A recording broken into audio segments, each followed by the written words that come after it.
अटल बिहारी वाजपेयी जन्म जयंती अवसर में पारादीप जयदेव सदन पड़िया उद्घाटित होछि पारादीप महोत्सव।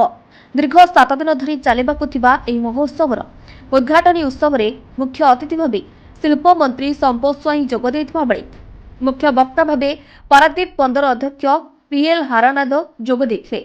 अन्यमानक मध्यरे बंदरर पूर्वतन ट्रस्टी तथा बीजेपी जिला सभापति प्रताप मिश्र, पूर्वतन जिला सभापति सत्यव्रत महापात्र समेत विभिन्न वार्डर पारिषद जोगदे स्वर्गत अटल बिहारी वाजपेयी जीवन दर्शन और तांकर प्रधानमंत्रित्व समय तांकर द्वारा निया जायतिबा विविध पदक्षेप संपर्क में आलोचना करथिले।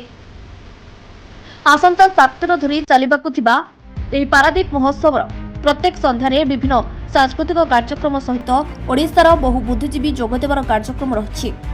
सेहीपरि ओडिशार विभिन्न जिल्लारू आसिथिबा व्यवसायी माननकु द्वारा विभिन्न घर करଣା सामग्री और पिलामानंकर मनोरंजन पाई मध्य व्यवस्था रही। शीतुआ संध्यारे पारादीपवासी विभिन्न चटपटी खाद्य सांगकु घर करଣା सामग्री किनिबा पई भिड़ होतबा देखिबाकु मिलिछि।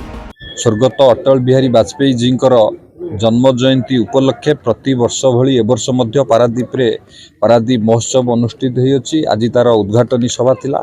7 दिन धरी ये महोत्सव चालू रहिबो।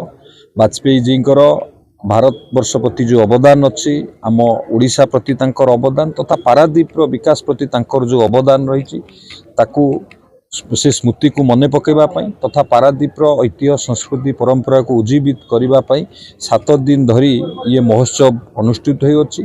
जदि देखिबे आपण 1999 मसियारे जो महाबात्यारे ओडिशा ध्वंस विध्वस्त होइतिला तांकर जो कालजयी वाक्य थिला ओडिशा को पुनर्निर्माण करबा पई पुनर्गठन करबा पई अर्थर अभाव रहिबो नै एवं सबु प्रकार सहयोग जोगई दैथिले ओडिशा को पुनर्निर्माण करिथिले। आधुनिक भारतर मध्य से निर्माता थिले। परमाणु भित्तिक राष्ट्र करिबारे मध्य तांकर प्रचंड हाथ थिला। पारादीप विभिन्न विकास क्षेत्रर विकास पई विभिन्न क्षेत्र विषय रे मध्य आलोचना हला। Bureau report news prime Odisha.